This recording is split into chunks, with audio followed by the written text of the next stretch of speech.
Hello friends, നമ്മൾ Kundara railway സ്റ്റേഷനിൽ ഇരിക്കുക കേട്ടോ. ഇത് നമ്മൾ തിരുനെൽവേലി ഐ ക്ലിനിക് ഉണ്ടല്ലോ, അരവിന്ദയിൽ, അവിടോട്ട് പോവുക കേട്ടോ. കല്യാണിയുടെ കണ്ണ് കാണിക്കുന്ന അവിടാണേ.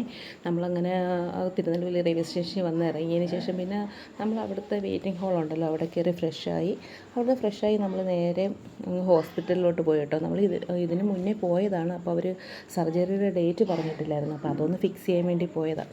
അപ്പോൾ നമ്മൾ ഹോസ്പിറ്റലിൽ ചെന്നു. അവിടെ നല്ല തിരക്കാണ്. പിന്നെ നമ്മൾ ക്യാൻറ്റീനിൽ കയറി ഫുഡൊക്കെ കഴിച്ചതിന് ശേഷം ഹോസ്പിറ്റലിൽ ഡോക്ടറെ ചെന്ന് കണ്ടു. അങ്ങനെ അവൾക്ക് കണ്ണിൽ മരുന്നൊക്കെ ഒഴിച്ച് ഒന്നുകൂടെ ഒന്ന് ടെസ്റ്റ് ചെയ്തതിന് ശേഷം അവർ 4-ാം തീയതി അഡ്മിറ്റ് പറഞ്ഞു, 5-ാം തീയതി സർജറി.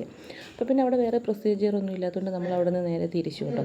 പിന്നെ റെയിൽവേ സ്റ്റേഷനിൽ വന്നപ്പോൾ നമുക്ക് കുണ്ട്രയ്ക്കിലോട്ട് ട്രെയിനില്ല. അങ്ങനെ നമ്മൾ നേരെ തിരുവനന്തപുരത്തേക്ക് ട്രെയിൻ എടുത്തു. അല്ലാതെ ഇവളുമാരെയും കൊണ്ട് ബസ്സിൽ വരുന്ന കാര്യം ഭയങ്കര പാടാണ്.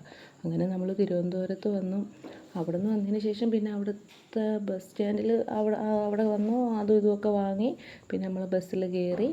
ബസ് യാത്ര പക്ഷേ വലിയ തിരക്കില്ലാത്തതുകൊണ്ട് കുഴപ്പമില്ലായിരുന്നു കേട്ടോ. അവളുമാർ സുഖമായിട്ട് കിടന്നൊന്ന് ഉറങ്ങി. പക്ഷേ നല്ല ക്ഷീണം ഉണ്ടായിരുന്നു. നമ്മൾ തലേന്ന് പോയതല്ലായിരുന്നു. അപ്പോൾ ബൈ.